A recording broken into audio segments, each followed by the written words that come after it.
Hey everybody, thank you for joining us on the FareCompare video podcast, episode number 21. In this podcast, we're going to talk a little bit about a few topics that came up this week. One of the things was I accidentally was doing some stuff and I found a $1, actually 50 cents each way, European airfare, but there was a catch with that, so we'll talk a little bit about that.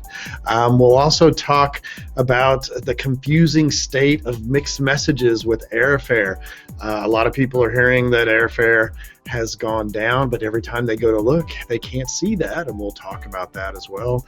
And then one of my favorite topics, at least for spring break time frame, is everybody's asking questions on Disney, so we've got a few tips and tricks there as well.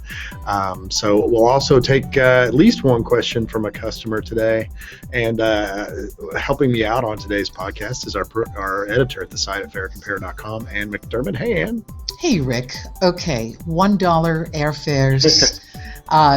There is a catch, as you point out, and presumably the catch is that we don't pay $1. What do we pay? Well, in this particular case, I'll have to admit it was a pretty good deal. It was a non-stop ticket from Newark to London Heathrow, which can be very expensive. All-in price, $680 round trip. Here's the catch. The airfare was 50 cents each way. When you say the airfare, we talking base airfare? Yeah, actual base airfare. Now, there was a fuel surcharge, no longer called a fuel surcharge, of $458, which has basically been the average fuel surcharge for several years now.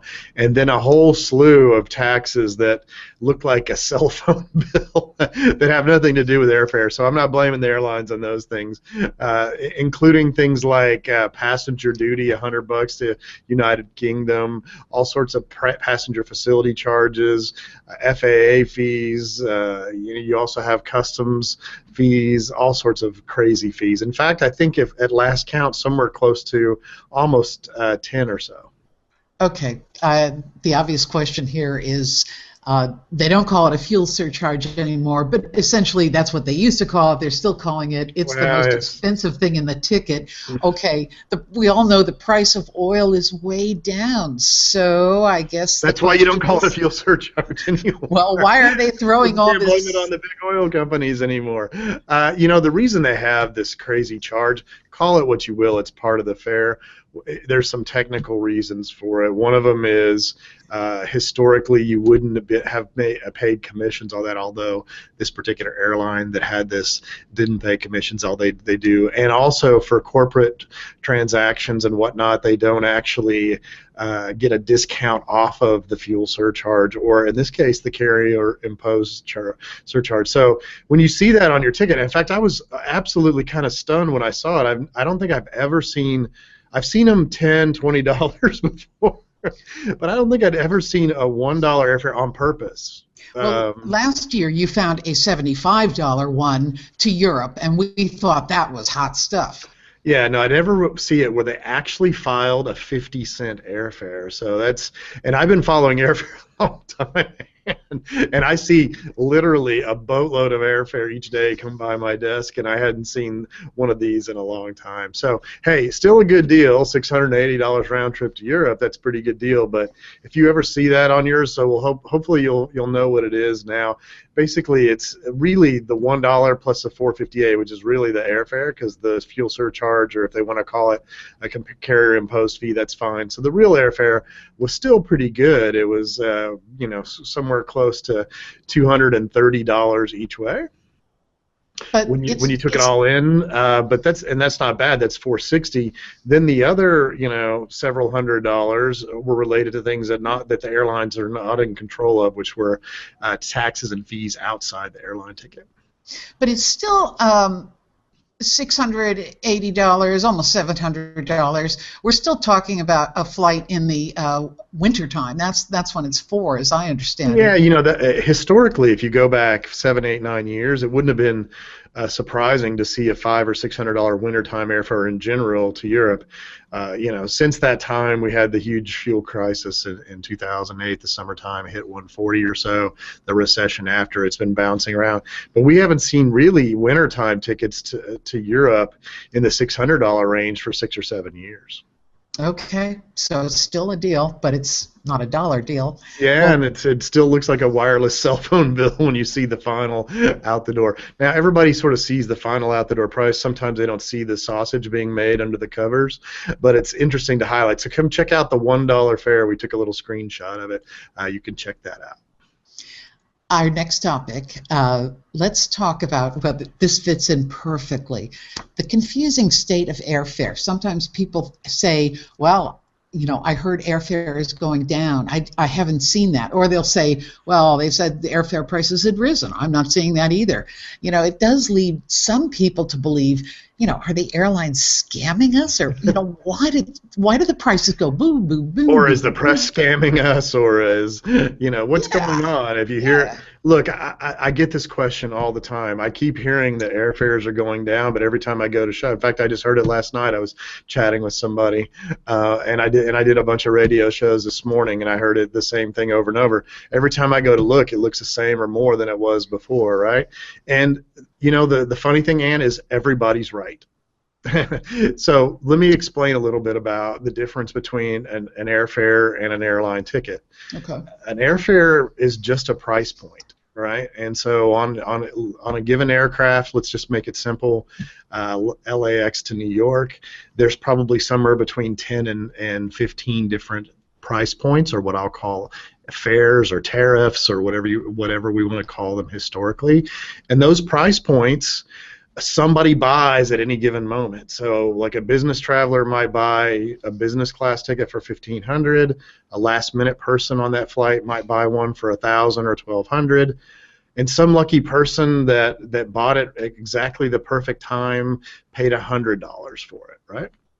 Okay. And so what's end up happening when you hear people say, hey, airfares are down, really airfares aren't down. In fact, the airlines had an airfare hike in the first week of the year of about $3 each way. So that $100 lowest price point went to $106. Now, that means airfares actually went up. Now, when you say that the price of airline tickets has gone down, it just means that somebody that paid $900, during whatever you're comparing against, now paid $800 instead of that. And in theory, that means the price has gone down. It doesn't mean there's been more sales. There doesn't mean that there's been cheaper airfare, the actual price points themselves, just that some number of people on each of these flights, let's say it's 5 or 6, the mix of what they bought was a little bit cheaper, and typically that's business travelers, not the people that are buying at the very low end. So it can be true and it can be confusing. Very rarely do you see airfare price points go down unless we see demand go down. I guess it all depends on, well, first of all, you have to accept that everybody on the plane is going to probably pay a slightly different price for their ticket, and some people are going to pay hundreds more than others. And once you accept that, and there are ways to pay less by, it's sort of like gaming the system, but basically you're just being a smart shopper, right? Yeah, look, if you got on an airplane and asked everybody to raise their hand and ask how many paid $100, how many paid $200 on up to $1,500, you'd get different groups of people raising their hand, right? The key for us, and what we're always talking about, is get into that first group that gets asked the question. Yeah. Did you pay $100, right? That's what we're shooting for, right? The people that are paying $1,500 or $1,200 or $800, I don't really care about. And when some reporter comes around and says, hey, you know what, airfares are down, our statistics show that airfares are down, that's just not true. Airfares actually are up slightly. What they are saying is the mix of people that buy airline tickets for that flight has slightly changed in the downward direction. right? And that usually means on any given plane, maybe 4 or 5 people. One paid 800 and this time they paid 400, or one paid 600 and this time they paid 500. Yes, the entire revenue for that airplane went down slightly, therefore the purchase ticket prices went down, but that doesn't mean airfare went down. It means that their inventory that they sold you at those price points, the mix has changed. And I think that's where it's sort of a confusing message, because as a consumer, I don't really care. I just want a cheap ticket. Yeah. Right? And when somebody says the price is going down, I'm expected to go shopping, and if I've been, shopping for a particular location and the price isn't down, I'm wondering what gives, and I'm trying to explain what gives, which is right now there's no reason for the airlines to discount airline tickets unless demand gets hurt. And right now it's in a weird condition where actually the drop in oil prices hasn't hurt demand. Now, the stock market's been completely obliterated the last few weeks. That may have its toll on the economy at some point in the rest of the year. But at the moment, that extra money you're saving at your car gas pump is going into your pocket, and some of you are actually buying some airline tickets with part of that savings, and so that's keeping demand up. And airlines, unless they increase supply, which airlines at the moment, some are, and most actually have some minor supply, but there's a Department of Justice investigation going on into what's called capacity control or supply control. So clearly they're not adding back 10-20% capacity, which would then leave some empty seats where they would have to discount and prices would have to come down. Well, clearly you can, if you educate yourself, and it doesn't take much, it's not hard or anything. Yes. If you educate yourself, and FareCompare is loaded with simple, easy ways to do that, you can be among the lucky few that pays less, even if prices are going up. Look, I pay for airline tickets just like everybody. I want to be in that first group that raises their hand and say I paid $100, and that's what we're shooting for. You know what? Even if I'm in the second group, sometimes I can live with that too. I just don't want to be in the fourth and fifth group that said you paid 400, 500, 600, 700, and that's what we're all shooting for, and that's what I've been studying, and our teams here at FareCompare have been studying for over a decade. So we're pretty good at it, and but again, this is more of a technical thing. The more accurate question is, are prices going down for me? And for a lucky few, the answer is yes, and for the rest of us, not much. Come check out the confusion over changing airfare prices, and you'll find all kinds of ways to save money. Yeah, no, absolutely. But now, let's talk on a lighter subject about Disney. Now, let me just say that my little one is now a big one, so I have not had the pleasure of personally going to Disney in a while. However, I know there are a lot of people out there who are dying to go and go back. People love I get the question all the time, and I've been to Disney. My daughter is now a teenager, so I haven't been as often, but I think somewhere close to a dozen or maybe a little bit more times. Sometimes on cruises, sometimes on a variety of things. I consider myself a pretty good expert on Disney, but every time I go to Disney, as part of the airfare, I'm an expert on that side. But part of what to do there, I've always used some help, and I found actually in a Condé Nast article back in 2000, and I think it was 3, they actually talked about this person who we've been using as our Disney contact. Actually, I have no affiliation with them, so it's the group called TravelMagic.com. You can go check them out, and they have always helped set up sort of the Disney part of things and have done a great job. So I'm happy to provide my endorsement to them. They do a great job. I haven't been there in a couple years, so but in general, there's all sorts of wild and wacky new stuff. As we were doing some research for the article, even stuff that I hadn't even realized was in the mix. And by the way, my daughter's going to be in the Disney parade next year during Christmas time, so I will be heading back to Disney next year.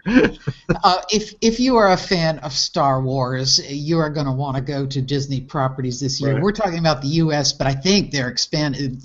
Star Wars, of course, is a global phenomenon, and it's everywhere. By the way, I've been to the one in Paris and been to both coasts here, and my daughter, we still have on our bucket list to head out and do the ones over in Asia as well. So it's on the bucket list, and just not right away.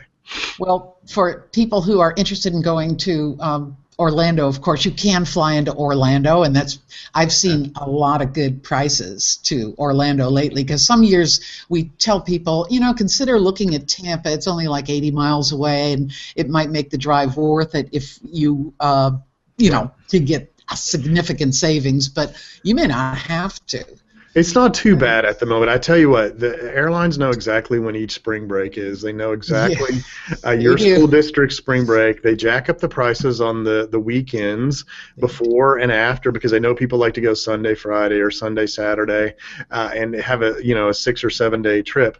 And the last few times when ticket prices have been really expensive for us to Orlando, and in some cases we go out to the California version of Disney, which is in Orange County, the best itinerary for us has always been Tuesday, Saturday. It meets two needs.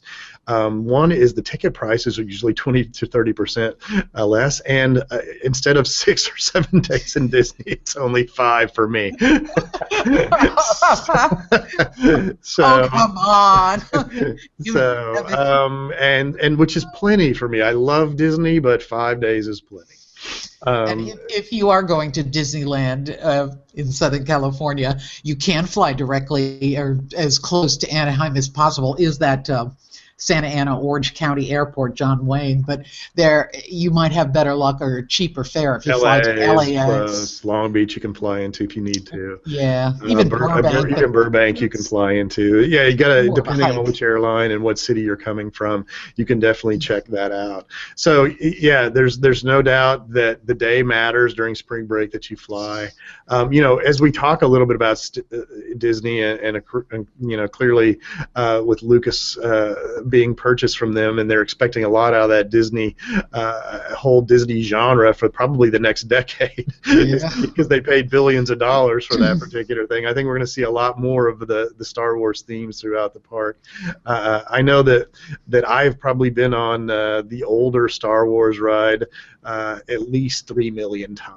Well, so I'm hoping there's a new one the next time we go back. In Disneyland, they're breaking ground for a 14-acre, people are calling it Star Wars Land. It is going to be its own separate thing in the Southern California park, so that is, it probably won't be open until 2017, but people are already wanting to go to the park just to see where it's going to be. They are that fanatical, and I'm sure it will be magical once they get it going. They've got all the new technology with magic bands, and my daughter and I used to be experts at fast passes, and especially when you go out to the California version of Disney, you could run between parks and get your fast passes in between the two parks that were sitting right next to each other, and organize it up so you get maximum ride potential. It's a little bit different now, so I'll have to learn the new system. It's a little bit upgraded a little bit as far as that's concerned. And I think one of the interesting tips is one time we actually had a guide at Orlando at the Magic Kingdom, and this particular person actually studied traffic flow at Disney for 4 or 5 years. So I was getting all the traffic flow tips. So as you enter Magic Kingdom, about 60-some-odd% of all people go to the right.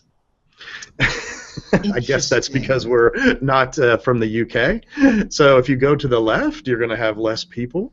Also, in the morning, from about when it opens up, depending on if you're staying at a hotel or property there, you get a little bit early, some magic hours, till about 10:30 or 11 is the entire sort of kiddie version, where they have all the rides like Peter Pan and all that. Hardly any kids are there. All the kids, they all start showing up about 10 a.m. in the morning. So if you want to ride those rides like it's a small world and all that, and not be in the crush, do it first thing in the morning, for example.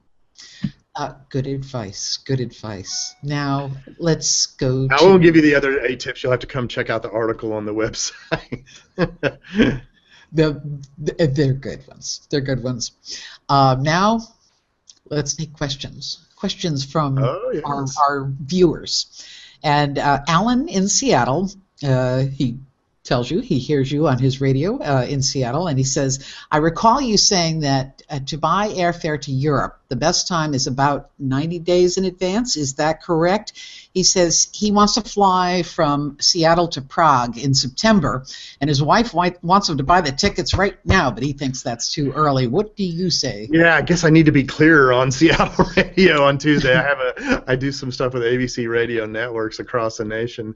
It's 90 days is correct for domestic travel. It's about 5 months or 150 days for international, especially transoceanic. It's right at that 5-month mark. So if you're, in this particular trips in September, you're a little bit early. You're sitting out here at about 8 months beforehand before you want to go to Prague. So I would wait about 3 months to look for that airfare. Now, here's the good news, right? So September is a perfect time to fly. In my opinion, the best time to go to Europe, to be honest. A couple reasons why. One is all the Europeans actually are on vacation in August. So if you actually go to Europe in August, you're going to get all the touristy stuff because clearly they still want to make money, but all the local flavor is all on vacation. So if you like the local flavor, which is what I do, and I like to go to Europe, and I have family in Austria and in southern part of Germany, at least the southeastern part of Germany, then you want to go in September. Now the weather's a little cooler as well, and even the better thing is the prices actually drop in that last week in August for air travel. So there's another price point drop in late October. So that's why that makes September a great time to go. So Prague is a great place to go. Been there a few times. And so you just want to start shopping about 5 months. You don't have to buy that ticket. And I typically recommend that people don't buy it any later than about 3 months. You have a 2-month window to find a decent deal. During that time frame from Seattle, you're looking at about sort of the $1,200 to $1,300. You might sneak in closer to $1,000 in some cases. Certainly if you were flying from Chicago or New York, you absolutely could find it. A little bit extra money for flying in from Seattle. I'm trying to do the math, and I'm having absolutely zero luck. But I think Alan can start shopping like April. Yeah, just late March or early April is about the sweet spot. Okay, good. And now we have a question from Max from Dallas. Now, please remember, this is Max from Dallas, not Ann from L.A. And Max says, when the hell did airlines start charging for seats? I just purchased tickets on Aer Lingus, and I apparently paid £4 for a seat.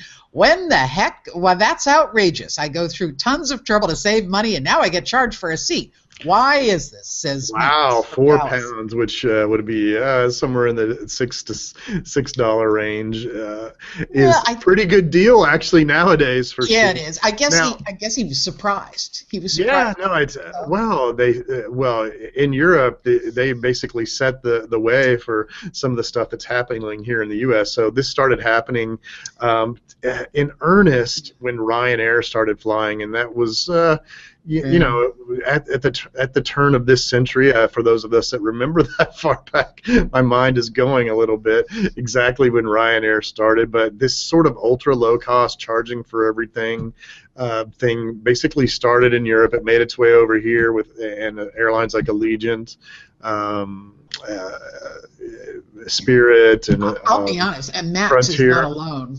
We had to pay for seats on Lufthansa, and if you want your predefined seats on some of the major airlines, some of the big legacy airlines, you have to prepay. Now you can wait to the 24-hour mark and get pot luck. And you know the one that really slays me the most is after you've paid $3,000 or $4,000 for your business class ticket, or sometimes $5,000 on BA, they then charge you for the seat. Really, even in business class? In business class, I've never heard anything like that in my entire life. Now, a lot of these kind of fees, at least on legacy airlines, are waived if you're an elite traveler with that particular airline.